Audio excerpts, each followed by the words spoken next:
Urgente. Natuklasan na kung paano pa rin nakakasinga ang Iran kahit na may mapaminsalang blokeyo na ipinataw ng Estados Unidos sa Hormuz. Ang dating halos ganap na pagkubkob ay may estratehikong puwang sa Hilaga, kung saan sinusubukan ng rehimen panatilihin ang bahagi ng suportang lohistikal, pangkomersyo at operasyonal nito. Imbes na umasa sa binabantayang daanan, ang Tehran ay gumamit ng hindi lantad na ruta na konektado sa Rusya para makakuha ng oras at maiwasan ang mabilis na pagbagsak. Ipinapakita nito na ang pressure ng Amerika sa Hormuz ay tumama ng direkta sa puso ng estruktura ng Iran. Ngunit inilantad din ito ang alternatibong daan na siyang napapanatili pa rin sa rehimen sa gitna ng lalong sumisikip na krisis. Ngayong Sabado, ika-18 ng Abril 2026, ang sentrong punto ay hindi na lang ang pagdaan ng mga barko sa Golpo. Ang focus ay nakatuon din sa isang digaanong na pag-uusapang koridor na nagiging mahalaga sa logistical na kaligtasan ng Tehran. Ano ang aktwal na nangyayari? Nagsimula na ang Estados Unidos na maganda para sa pagtanggal ng mga mina sa kipot ng Hormuz at mismong hukbong dagat ng Amerika ang nag-ulat noong ika-11 ng Abril na 2 barkong pandigma ang tumawid sa lugar upang ihanda ang operasyong ito. Kahit inanunsyo ng Iran ang pagbubukas ng daanan, nananatili pa ring mataas ang panganib. Noong Biyernes, ika-17 ng Abril, isang babalang pandagat na nakita ng Reuters ang nagsabing ang banta ng mga mina sa ilang bahagi ng kipot ay hindi pa lubos na nauunawaan at dapat isaalang-alang ang pag-iwas sa lugar. Sino ang nasa sentro ng kwentong ito? Sa isang panig, ang rehimen ng Iran at ang Islamic Revolutionary Guard. Sa kabila naman, ang Estados Unidos na nagpalakas ng presyur na militar at pandagat. Sa gitna nito, pumapasok ang Rusya at Israel. Ang Rusya dahil pinalakas nito ang paggamit ng dagat Caspian bilang rutang pangkalakalan papunta sa Iran. Israel dahil sinabi nito noong Marso na tinamaan nila ang mga target na pandagat ng Iran mismo sa Caspian sa isang aksyon na nagpakita na kahit ang hilagang koridor ay hindi ligtas sa digmaan. At bakit ito napakahalaga?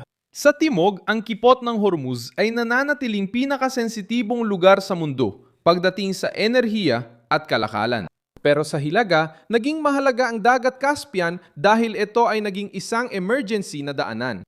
Kapag bumabara, tumataas ang gastos o nagiging palagiang banta ang Hormuz, naghahanap ang Tehran ng ibang paraan para mapanatili ang daloy ng kargamento, pagkain at suporta sa ekonomiya. Ito ang ipinakita ng Reuters noong Marso. Muling nag-export ng butil ang mga kumpanyang Ruso patungong Iran sa pamamagitan ng dagat Caspian. At ang rutang ito ay itinuring na pinakaligtas para sa pakikipagkalakalan sa mga Iranian matapos magsara ang Hormuz. Paano gumagana ang koridor na ito? Hindi nito lubos na napapalitan ng Hormuz, pero nagbibigay ito ng oras para sa rehimen. 5 barko ang kinakargahan sa daungan ng Astrakhan, Rusya na may 22,600 tonelada ng butil habang siyam pa ang naghihintay ng pagbaba ng kargamento malapit sa baybayin ng Iran ayon sa Reuters. Ipinapakita nito ang isang mahirap na katotohanan. Ang digmaan ay hindi lang pinananatili ng mga misil, drone at talumpati. Ang digmaan ay nakadepende rin sa daungan, barko, kargamento, seguro at bukas na ruta. Kapag ang timog ay nasa panganib, ang Hilaga ang nagiging oksiheno. At ito mismo ang paghinga na ayaw ng Iran na malinaw na makita ng buong mundo. Mas luminaw ang sitwasyon habang pinapanood ang galaw ng mga barko. Noong Biyernes, 20 sasakyang dagat ang nagtangkang tumawid sa Hormuz matapos ang anunsyo ng pagbubukas, ngunit marami ang huminto o lumihis ng ruta. Patunay ito na totoo pa rin ang takot. Maaring ianunsyo na bukas na ang daanan, pero malayo pa bago matiyak ang tunay na seguridad. At sa puwang na ito, sa pagitan ng mga salita at realidad, sinusubukan ng rehimen na makalamang, ipinipilit ang koordinasyon sa Islamic Revolutionary Guard at lumilika ng mga daanang tinatawag mismo ng Iran na ligtas.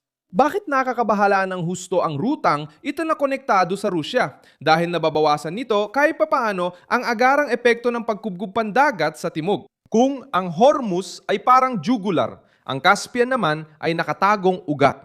Hindi nito nasosolusyunan lahat pero napipigilan ang mabilis na pagbagsak.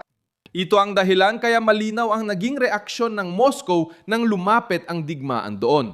Noong Marso 24, sinabi ng Kremlin na titingnan nila ng labis na negatibo ang anumang pagkalat ng labanan papunta sa Dagat Caspian.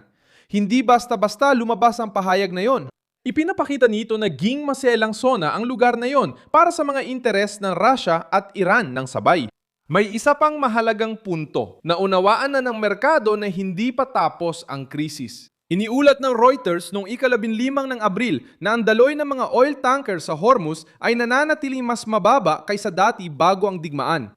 At isang pagsusuri na inilathala noong ika-13 ay nagsabing ang pagsasara ng Iran sa kipot ay sumira sa isang pattern na tumagal ng mga dekada at binago ang kalkulasyon ng panganib sa reyon. Kahit may tigil putukan, tuloy pa rin ang estratehikong pinsala.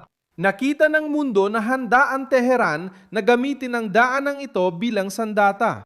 Dahil dito, nagkakaroon ng halaga ang anumang alternatibong ruta sa rehimen. Sa huli, ang pinakamahalagang tanong ay simple. Bakit ayaw ng Iran na ito ang focus ng usapan? Dahil lumalabas ang kanilang kahinaan at nagpapakitang ang rehimeng naiipit sa timog ay kailangang humingi ng suporta sa hilaga. Ipinapakita nito ang pagdepende sa Russia at kung paano ang diskurso ng lakas ay tinatago ang pangangailangang mapanatili ang supply, daloy at oras. Ipinapakita rin nito na ang labanan ay hindi lang tungkol sa isang kilalang kipot.